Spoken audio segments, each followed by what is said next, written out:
हजुर हजुर मैले त्यो विषयमा केही भन्न मिल्दैन होइन अहिले अलिकति छलफल हजुरसँग गर्न मिल्छ कि भनेर यहाँ भित्र आएको सर होइन छलफल गर्न मिल्छ पछि भयो भने त्यहाँ मान्छे जम्मा हुने होइन हेर्नु है तपाईँ पहिला सल्लाह गरेर पो आउनु पऱ्यो को आउनुहुन्छ भनेपछि आउनु पऱ्यो लकडाउन है हजुर त्यसै चाहिँ भएन अब सङ्गठनको तर्फबाट हामी दुईजना प्रतिनिधि मात्रै थियौँ सर हजुरसँग यसो एकछिन कुरा गरौँ कि भनेर मात्रै हो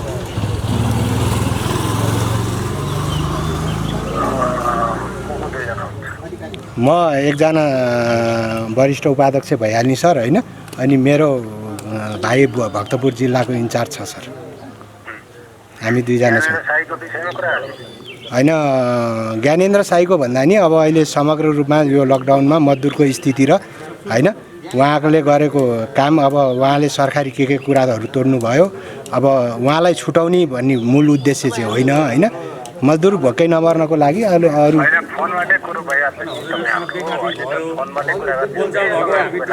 अब अलिकति चाहिँ तपाईँको अब अहिले तपाईँको स्थानीय सरकारबाट जे मजदुरहरूलाई वितरण गर्ने प्रणालीमा अलिक थोरै समस्या पनि भएको हुनाले यसमा हो हजुर अब ज्ञानेन्द्रजीलाई अब यही स्थानीय सरकारसँग प्रत्यक्ष जोडाएर नि राहत वितरण गर्न पाइयो भने पनि उहाँले उठाएको राहत पनि सदुपयोग हुने र मजदुर पनि भोकै बस्न नपर्ने भन्ने चाहिँ हजुर हजुर स्थानीय सरकारसित समन्वय गरेर हामीले बरु के भूमिका निर्वाह गर्नुपर्छ त्यो भन्नुहोस् भनेको त्यति भन्दै उहाँले लाइभ गरेर अनि नम्बर दिएर सबैलाई चाहिँ फोन गराउने र धम्की दिने दुनियाँ भाउ है हजुर हजुर अनि त्यसो भएर माहौल बिग्रेको उहाँले चाहिँ आएर त्यसपछि हजुर सिडिओ साहब अब कसरी जाउँ त भनेर चाहिँ स्थानीयले तिमीहरूले देऊ है भनेर म बुझ्दै बनिन्छु नि म अब कुरो होइन हजुर समुदायले नभएर हो अब अहिले म प्रत्यक्ष मजदुरकोसँग जोडिएको मान्छे सर होइन म उहाँलाई कन्भिन्स गराउन सक्छु कि भन्ने आशाको साथ आएको छु होइन तपाईँ उता पहिला कुरा गर्नुहोस् अनि म टाइम लिएर गरौँला कसैपट्टि कुरा गरौँला होइन हजुर सर आज भोलि म कसैलाई भेट्दिनँ भन्नाले कुरा गरौँला तपाईँको फोन म उठाउँला है ए हस् हजुर धन्यवाद हजुर हस्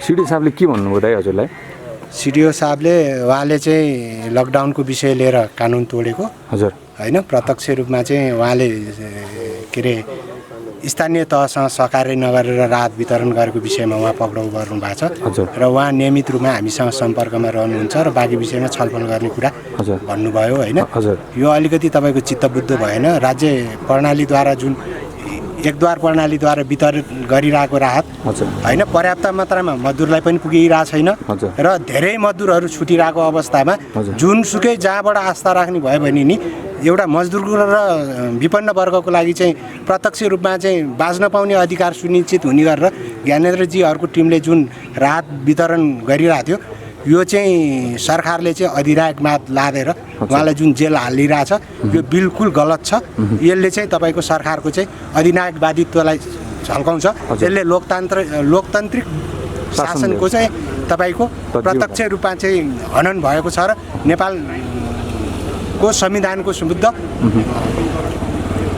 हस्तक्षेप भएको छ मौलिक अधिकारको हस्तक्षेप भएको छ भन्न चाहन्छु हस् हजुर होइन हजुरले सिडिओ साहबसँग कुरा गर्दा कि ज्ञानेन्द्र साई आज छुट्ने सम्भावना त्यस्तो सहमति केही हुँदैछ त्यो पहल सिडिओ साहबले गरिराख्नु भएको छ अथवा उहाँसँग थप कुराकानी गर्नुभन्दा पनि मलाई अझै हिरासतमै राख्ने भन्ने आशय पाउनुभयो हजुरले उहाँ अहिले ज्ञानेन्द्रजी अब सरकारी प्रहरी भनौँ हजुर र छलफल भइराख्ने क्रममा हजुर ज्ञानेन्द्रजीसँग भन्दा पनि नि ज्ञानेन्द्रजीले अलिकति अभद्र व्यवहार गरेको भन्ने कुरा चाहिँ सिडिओ साहबले बताउनु भयो र त्यसभन्दा पनि नि अब तपाईँको मेरो चाहिँ भनाइ चाहिँ स्पष्ट भनिहालौँ सिडिओ साहबको अब छोड्ने मनस्थिति त छैन उहाँ कहाँबाट सरकारबाटै निर्देशित मान्छे हो होइन सरकारको रवैया नै ठिक भएन भन्नुपर्छ अब यसले चाहिँ तपाईँको एक किसिमको तपाईँको मजदुरमा राहत होइन आहत भएर चाहिँ मर्ने अवस्था आयो भने देशको स्थिति ठुलो विकराल हुनेसम्मको हजुर यो मजदुरहरूको आकलन गर्न सकिन्छ मजदुरहरूको नेतृत्व प्रतिनिधित्व तपाईँले गर्नुभएको छ होइन मजदुरहरूको आजको दिनको अवस्था चाहिँ कस्तो छ भन्नुहोस् त आज अब तपाईँको राज्यले अब धेरै स्थानीय तहहरूमा मिडियामा सुने अनुसार होइन जसरी वितरण गरिरहेछ घरबेटीका नागरिकता खोजिरहेछ घरबेटीलाई प्रत्यक्ष लिएर आउनुपर्छ भनिरहेछ यो नियत राज्यको गलत छ जो उत्पीडित वर्ग र मजदुरहरू हुन् तिनीहरू समक्ष रात पुगिरहेको अवस्था पनि छैन हैन उहाँहरूको आफ्नै कार्यकर्ता पाल्ने र बाढेको एउटा चाहिँ सरकारी तथ्याङ्क निकाल्ने मात्रै उद्देश्यले राहत वितरण भइरहेको अवस्था छ भन्ने नै मेरो बुझाइ। कति हजार मजदुरहरूलाई यति बेला राहतको आवश्यकता छ? लगभग काठमाडौँकै हिसाब किताब गर्नुहुन्छ भनेदेखि अब अहिले 2-3 दिनको अवधिमा 1 लाख चान्चुन चाहिँ तपाईँको विभिन्न ट्रेड युनियन महासङ्घ सरकारी पक्षबाट चाहिँ तपाईँको भ्यालीबाट बाहिर गइसकेको अवस्था छ भने अझै पनि तपाईँको 7-8 लाख मजदुरहरू भ्यालीभित्र हुनुहुन्छ। अब यी मजदुरहरूमा चाहिँ कयौँले त घर जाने भाडा शुद्ध नभएर अहिले चाहिँ तपाईँको घर नगइरहेको अवस्था हामीले बुझ्नमा आइरहेछ होइन। अब यहाँ किनेर खाने सामान पनि पैसा पनि सिद्धिया छ होइन। राज्यले 4 किलो चामल दिन्छ त्यसले कति दिन खाने कति दिन बाँच्ने। तपाईँहरू कहाँ हुनुहुन्छ कि अस्ति प्रधानमन्त्रीले भने सुन्नु भएन 80 करोड रुपियाँको राहत त मजदुरहरूलाई बाँडिसक्यो भन्नुभएको छ उहाँले। यो जम्मै वायात कुरा हो। उहाँले होला आफ्नो कार्यकर्ता पाल्नलाई कागजी रूपमा मिलाएर ल्याउनु होला र भोलि तपाईँको उहाँहरू माथि पर्नु होला अलग कुरा हो। र विभिन्न सञ्चार माध्यमले देखिया छ बोराका बोरा चाहिँ तपाईँको कुहिएको चामलहरू बाँडिराखेको छ होइन। बाँडेको ठाउँमा चाहिँ तपाईँको प्रत्यक्ष रूपमा मजदुरहरू गएर कोलाहाल गरेर रोइ कराइ गर्दाखेरि नि मजदुरको कुरा सुन्ने छैन। नागरिकताको फोटोकपीदेखि लिएर गएर तपाईँको घरबेटीलाई प्रत्यक्ष बोलाइया छ। यी कुराहरूले चाहिँ तपाईँको राज्यको नियतै खराब छ भन्न चाहन्छु म। 80 करोडको राहत मजदुरले पाएनन् भन्ने तपाईँको निष्कर्ष हो? हो कन्फर्मै हो। यो तपाईँको धेरै ठाउँमा पाइएको छ भनेदेखि तपाईँको बरु केही गलत त तपाईँको भएकै छ।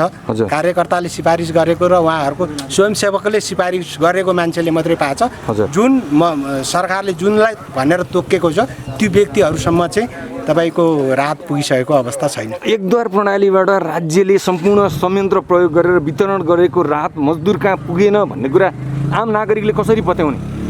अब तपाईँहरू पत्रकार साथीहरू हुनुहुन्छ तपाईँहरूले अब हामी त लकडाउनमा थुनिएका छौँ होइन। हामी विपक्षी दलका ट्रेड युनियनको प्रतिनिधित्व गर्ने भएको हुनाले राज्यले हामीसँग समन्वय गरेका छैन। राज्य अधिनायकवादमा चलेको छ। अब यो कुरा त मैले बताइहालेँ होइन।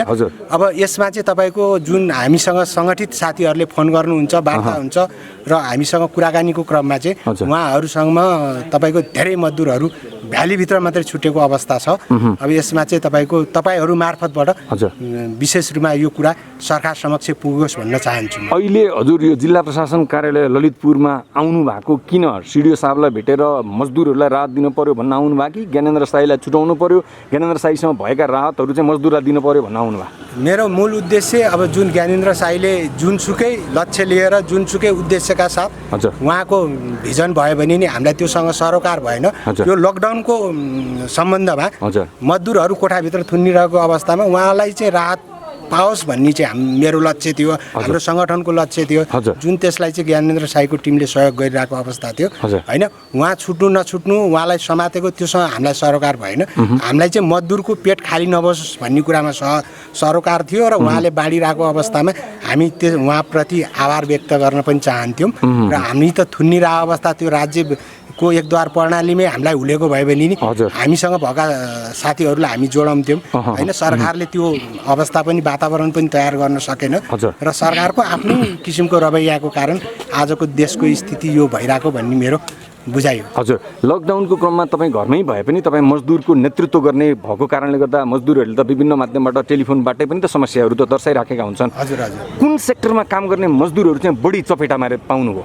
अब अहिले चाहिँ तपाईँको विशेष गरेर चाहिँ निर्माण सेवामा काम गर्ने जो असङ्गठित मजदुरहरू छन्। हजुर। घर बनाउने बिल्डिङहरू बनाउने जो चाहिँ तपाईँको ठुल्ठुला सरकारी प्रोजेक्टहरूमै काम गर्ने ती मजदुरहरूमा चाहिँ धेरै ठुलो समस्या छ र अत्यन्तै विपन्न वर्गका मान्छेहरू जो चाहिँ तपाईँको बिहान काम गरेर बेलुका खाने जो रिक्सा चलाउने होइन ट्याक्सी चलाउने यी साथीहरू पनि अहिले पीडित अवस्थामा छन्। अब यसलाई चाहिँ विशेष व्यवस्था गरेर राज्यले गरोस्, नभए अब ट्रेड युनियन महासङ्घको बैठक यो लकडाउन पछि लगत्तै बस्छ। त्यस पछाडि महासङ्घको आधिकारिक धारणा म हजुरहरू समक्ष राख्न सक्षम हुनेछु। हजुर। अन्तमा राज्यसँग केही माग छ ट्रेड युनियन कर्मीको हिसाबबाट तपाईँको, किनकि यति बेला यो कम्युनिस्टको शासन भने त अझ गरिब मजदुर पीडित पिछडा वर्गहरूको प्रतिनिधित्व गर्ने शासक भन्छन् उनीहरूले आफूलाई होइन, यिनीहरूबाट तपाईँ मजदुरको नेतृत्व गर्दै गर्दा अपेक्षा के छ, माग के छ तपाईँको? अब सबैभन्दा ठुलो एकद्वार प्रणालीमै भयो भने नि सबै राजनीतिक दललाई समेटेर र सबै ट्रेड युनियनहरूलाई समेटेर यसो सरकारले चाहिँ एकद्वार प्रणालीबाटै वितरण गरेको भए अझ प्रभावकारी हुन्थ्यो र सम्बन्धित मजदुरहरू भोका पर्नु पर्दैन थियो भन्ने नि मेरो भित्री कुरा हो, मेरो आफ्नो भित्री कुरा हो। यसले चाहिँ तपाईँको पछिसम्म सरकारले चाहिँ राजनीतिक बेनिफिट लिने गरेर राजनीतिक चाहिँ तपाईँको लाभ लिने गरेर जुन आफ्नो कार्यकर्ताहरू प्रचालित गरेर एकलद्वार प्रणाली गरेका छ यो चाहिँ घोर आपत्तिजनक छ र यस्तो यो व्यवस्थालाई चाहिँ तुरुन्तै संयुक्त गरियोस् र अरू आस्था राख्ने साथीहरूलाई पनि समावेश गरेर चाहिँ मान्छे एकद्वार प्रणाली खारेजीको माग गर्नुहुन्छ होइन? मजदुरहरूले एकद्वार प्रणालीबाट न्याय पाएनन्, राहत पाएनन्, तसर्थ यो एकद्वार प्रणाली हुँदै हुन्न भन्ने तपाईँहरूको सङ्गठनको निष्कर्ष? यस हजुर। हजुर, मैले चाहिँ अब तपाईँको यसले गर्दाखेरि अरूसँग सङ्गठित अथवा असङ्गठित क्षेत्रमा सिद्ध प्रत्यक्ष सरकारको राहत पुगोस् भन्ने उद्देश्यका साथ यी कुराहरू चाहिँ तपाईँहरूमा सरकारसम्म पुर्याउनको। हस्, नमस्कार। विशेष गरेर ज्ञानेन्द्र शाहीको पक्राउपछि तपाईँ जाउला खेलमा आउनु भएको छ होइन? के भएर छ, किन गिरफ्तार गरे छ, यो विस्तृत रूपमा बताउनुहोस् न। तपाईँ हामी नेपाली हाम्रो नेपाल हामी नेपाली अभियानको तपाईँ एउटा केन्द्रीय सदस्य पनि हुनुहुन्छ होइन? हजुर। तपाईँको अभियानको संयोजकलाई समातेको छ प्रहरीले। हजुर। अब नमस्कार, म भीमसेन मैनाली, हाम्रो नेपाल हामी नेपालीको चाहिँ म केन्द्रीय कमिटीको हो र म कोर टिमको पनि छु र उहाँलाई चाहिँ अहिले सरकारले चाहिँ एकदम गलत तरिकाले चाहिँ उहाँलाई समातेको छ। यहाँहरू आँखाभरि आँसु आछ, किन भन्दा मान्छेलाई सहयोग गर्दाखेरि क्रिमिनल जस्तो आतङ्ककारीलाई समाते जस्तो रातारात घर घेर्ने, रातारात गएर छापा हान्ने, घर घरमा गएर छापा हान्ने, बिहानदेखि सिभिल गाडी र सिभिल पुलिसहरू लगाएर घरमा चोरको जस्तो रेकी गराउने। सरकारको काम चोरगा जस्तो गुन्डागा जस्तो सरकार जाने होइन नि। सरकार त वर्दीवाला सरकार छ, खुल्लम खुल्ला जाने हो नि। एउटा खुल्लम खुल्ला सडकमा काम गरेर मान्छेलाई चोरलाई पक्रिने जस्तै पठाउने हो र? एकदम सरकारले किन गरिरहेछ, मान्छेलाई त्रास फैलाइरहेछ, मान्छेलाई ह्यारासमेन्ट बनाइरहेछ, किन यस्तो गरिरहेछ यो सरकारको हामीले यो नियम कानुन हामीले बुझ्न सके पनि छैन। र यसरी बिहान 7 बजे ज्ञानेन्द्र शाही बसेको घरमा चाहिँ सिभिल गाडीहरू पठाएर सिभिल पुलिसहरू पठाएछ। थाहा छैन पहिला को पठायो, न गुन्डा पठायो, न सिभिल पुलिस पठायो, न इन्काउन्टर गर्न पठाएको हो। एउटा रात बाँडेको कुरामा यो कसैलाई केही जानकारी छैन। पछि बिहान गएपछि बिहानको प्रहरीहरू उहाँ डेस साहबहरू को हुनुहुन्थ्यो, उहाँहरूले भनेपछि बल्ल हामीले कुरा बुझ्यौँ र उहाँहरूको त्यो आइडी पनि चेक भयो भन्ने कुराहरू सुन्यो र पुलिसै रहेछ भन्ने कुराहरू नि पुष्टि भयो। यसरी रातारात बिहान उठ्न नपाइकन घर घेरेको कुरा चाहिँ यो कतिको न्याय हो, यो सही हो गलत हो, यो जनताले भन्नुपर्छ।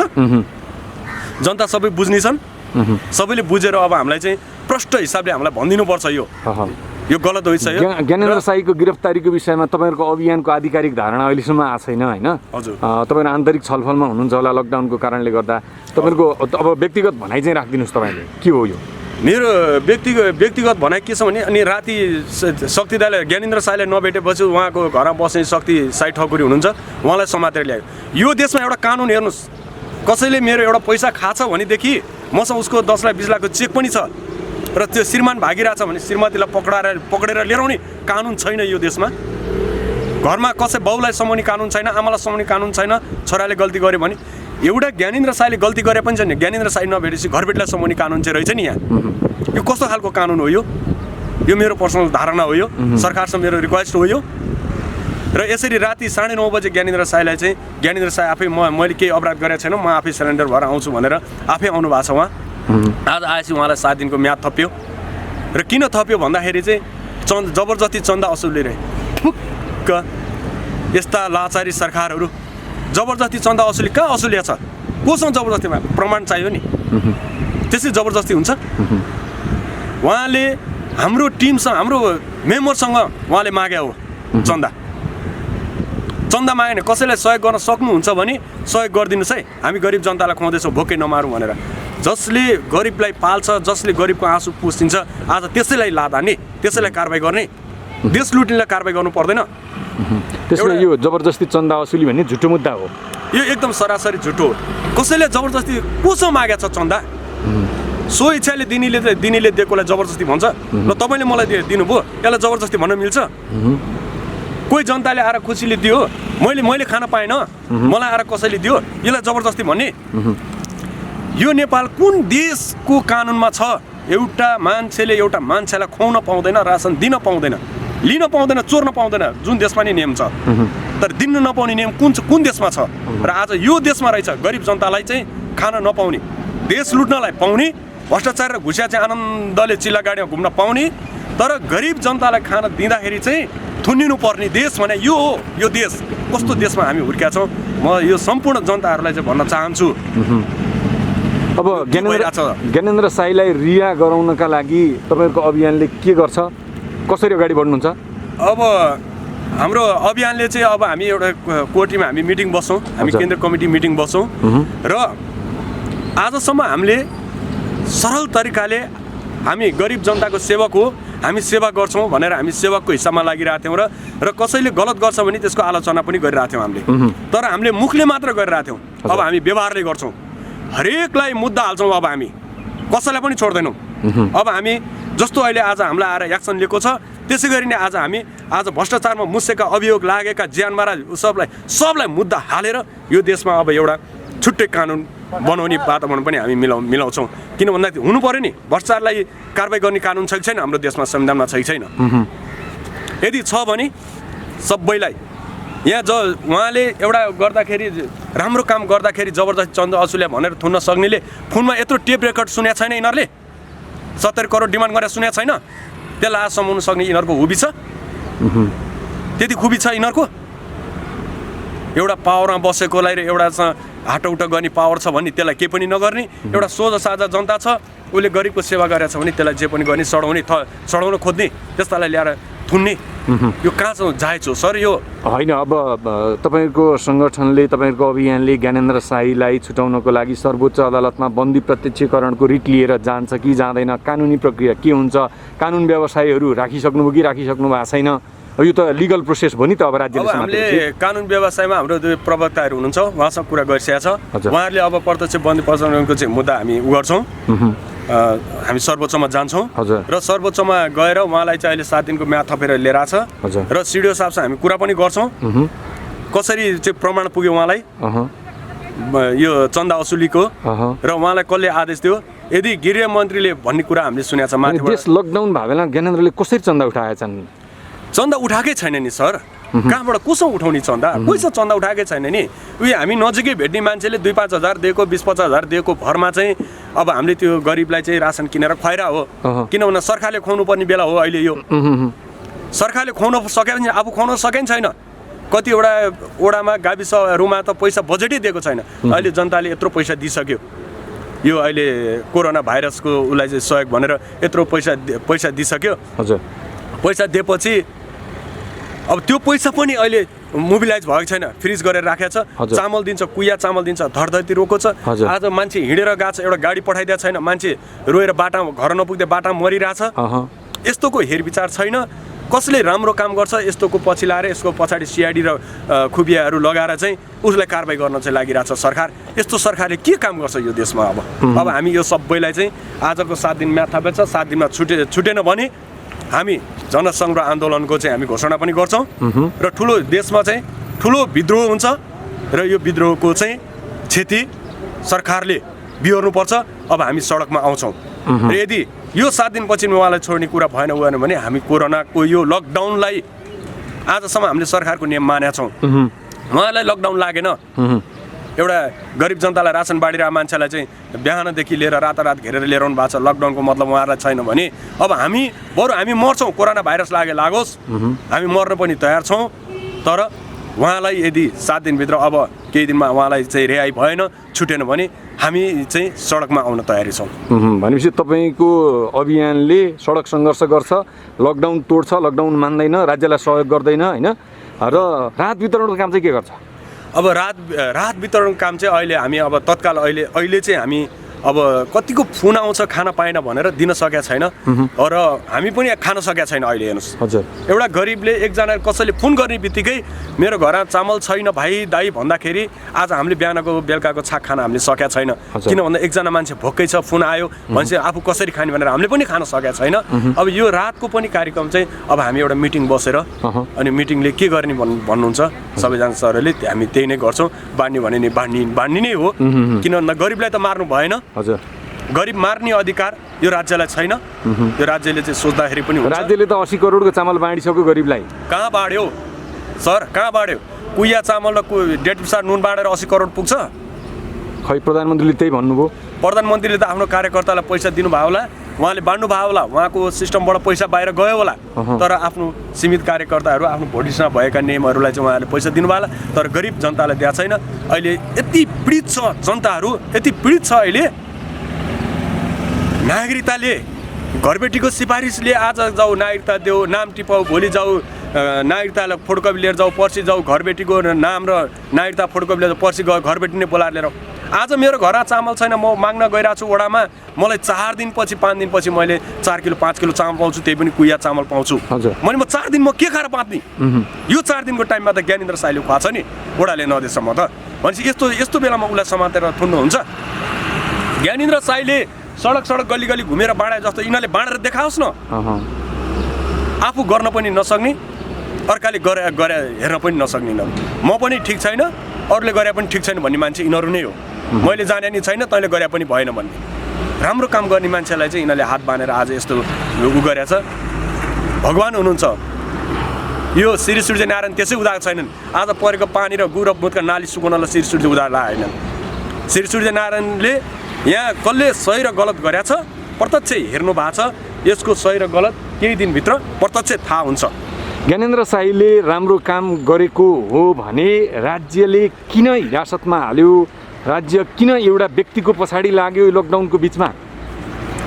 अब उहाँलाई राज्य किन लाग्छ सर? राज्य किन लाग्छ भन्दा अहिले उनीहरू एउटा भ्रष्टाचारमा मुसिँदै गएको छ। अहिले जति सरकारमा बसेका छन् यिनीहरू एउटा हरेक सरकारमा बस्ने जति कुनै न कुनै एङ्गलबाट भ्रष्टाचारी अभियोग लागेर मुसिँदै छन्। हजुर। गोकुल बास्कोटादेखि स्वास्थ्य मन्त्रालयदेखि हरेक भनौँ न अहिले सबैजना चाहिँ एक एकवटा जस्तो बालुवाटार जग्गा प्रकरणदेखि लिएर धेरैजना मुसिँदैछन्। मुसेपछि अब उनीहरूले राम्रो काम कहीँबाट पनि गर्न सकेका छैन। अब ज्ञानेन्द्र साईले सडकबाट राम्रो काम गरेपछि ओहो भोलि त ज्ञानेन्द्र साई चुनावमा आउने हो कि यसले त धेरै राम्रो काम गरिरहेछ, यसलाई त सिद्धाउनु पर्छ भनेर अहिले राज्य चाहिँ त्यसरी लागेको छ कि भन्ने चाहिँ मेरो बुझाइ छ अहिले। हजुर हुन्छ भीमसेन दाई, हामीले यहाँसँग महत्त्वपूर्ण कुराकानी गऱ्यौँ। धन्यवाद यहाँलाई। हस्, धन्यवाद।